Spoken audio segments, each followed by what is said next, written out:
Charge का flow एक direction में, क्या बोला मैंने? चार्ज का फ्लो एक डायरेक्शन में। बस चार्ज का फ्लो एक डायरेक्शन में,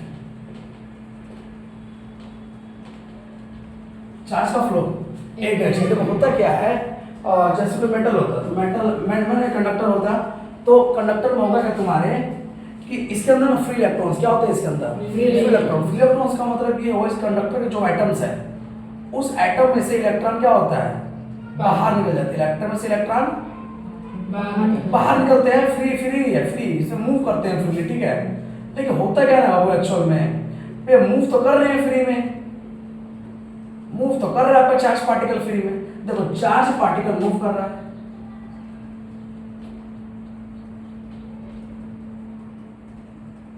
चार्ज पार्टिकल मूव कर रहा है, नहीं कर रहा है? जब चार्ज पार्टिकल मूव कर रहा है तो इसके पास क्या है? Kinetic energy. क्या हो जाएगी इसके पास? Kinetic energy. इसके पास काइनेटिक एनर्जी हो जाएगी, और इसी काइनेटिक एनर्जी हम लोग यूज कर लेंगे।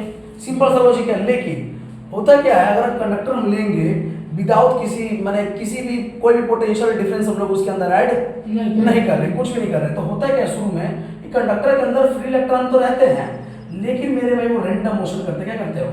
Random motion. मेरे भाई वो रैंडम मोशन करते रहते हैं।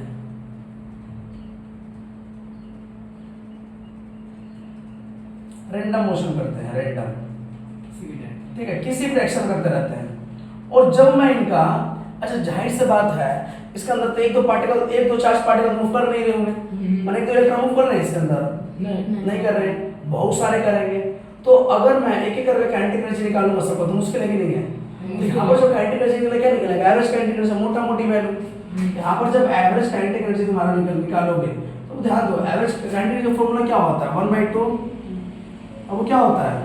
1/2 mv², 1/2 mv²। यहाँ पर v का मतलब क्या हो? वेलोसिटी, और वेलोसिटी एक वेक्टर क्वांटिटी है कि नहीं है? डायरेक्शन तो चाहिए, और यहाँ पर सभी रैंडम मोशन कर रहे हैं कि नहीं कर रहे हैं? तो ओवरऑल भैया सबका सब ये रैंडम उल्टा रैंडम मोशन कर रहे हैं, जिसकी वजह से इनका एवरेज काइनेटिक जो निकालेंगे वो क्या निकल लगभग में 0, क्या निकल जाएगा? 0 करीब आएगा। क्योंकि भाई एक वेलोसिटी इस डायरेक्शन से एक वेलोसिटी डायरेक्शन चल रही है, उसको काट देगा भैया, निगलेक्ट कर देगा उसकी एनर्जी, क्या करेगा वो? निगलेक्ट कर देगा। समझ नहीं आ रहा है? तो इसीलिए भाई एवरेज काइनेटिक क्या निकल गई? 0।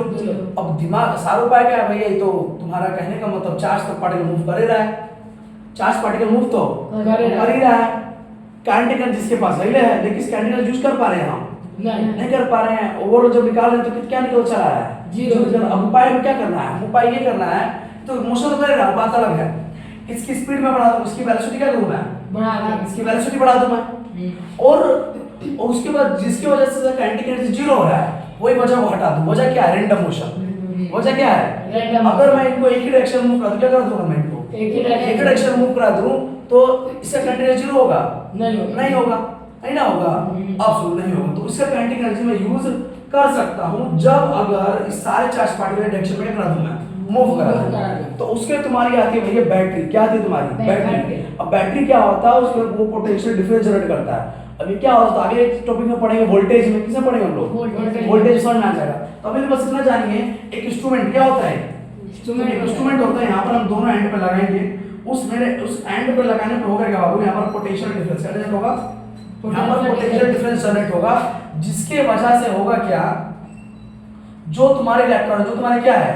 इलेक्ट्रॉन है, वो एक डायरेक्शन में फ्लो करने लग जाएंगे, वो एक डायरेक्शन में फ्लो करने लगेंगे,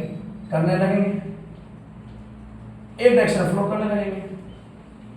और चार्ज जब तुम्हारे डायरेक्शन में फ्लो करने लगा, चार्ज जब डायरेक्शन में फ्लो करने लगा तो काइनेटिक एनर्जी 0 होगा उसका? काइनेटिक एनर्जी 0 नहीं होगा उसका। जब काइनेटिक एनर्जी 0 नहीं होगा तो उसकी काइनेटिक एनर्जी में यूज कर सकते हो, यूज नहीं कर सकते? बोलो पहले। यूज कर सकता हूं, बस बात खत्म हो गया। तो अब चार्ज मेरा राइट डायरेक्शन में फ्लो करने लगा और इसी काइनेटिक एनर्जी में यूज कर सकता हूं मैं। समझ में आ रहा है ना? तो ले दे बस बात में एक ही हुआ कि भैया इलेक्ट्रिक करंट एक्चुअल में होता क्या है? अगर बोल चाल में भाषा में बात किया जाए, वैसे बोल रहा हूं तो कैसे बोले, तो ऐसे कुछ तरह बोलते हैं चार्ज का जो फ्लो है डायरेक्शन, उससे क्या कहते हैं हम लोग? इलेक्ट्रिक करंट कहते हैं, ठीक है। अब ये मुझे ये मेजर करना है कि किस कंडक्टर में जो चार्ज का फ्लो है एक डायरेक्शन वो ज्यादा है कि कम, इसको मेजर करने के लिए करना है। तो इसको मेजर करने के लिए फिजिकल क्वांटिटी है, जिसको डिनोट करते हैं किससे, आई से क्या डिनोट करते हैं, I से। आई से उसको कहते हैं इलेक्ट्रिक करंट, क्या कहते हैं, इलेक्ट्रिक इलेक्ट्रिक। बस एक काम कीजिए आप लोग इतना मेजर कर लीजिए कि यूनिट टाइम में कितना चार्ज फ्लो हो रहा है, यूनिट टाइम में कितना चार्ज फ्लो हो रहा है कंडक्टर के क्रॉस सेक्शन एरिया से, कंडक्टर के एक क्रॉस सेक्शन, क्या कहते हैं उसे, क्रॉस सेक्शन एरिया से 1 सेकंड में कितना चार्ज फ्लो कर रहा है। जिस कंडक्टर में 1 सेकंड में जितना चार्ज फ्लो करेगा, जितना ज्यादा फ्लो करेगा, वही उसकी इलेक्ट्रिक करंट क्या होगी, ज्यादा। सीधा लॉजिक समझ में नहीं आ रहा, बोले पहले कि दिक्कत ऐसी प्रकार का। तो ये तुम्हारा क्या कहलाता है, इलेक्ट्रिक करंट कहलाता है।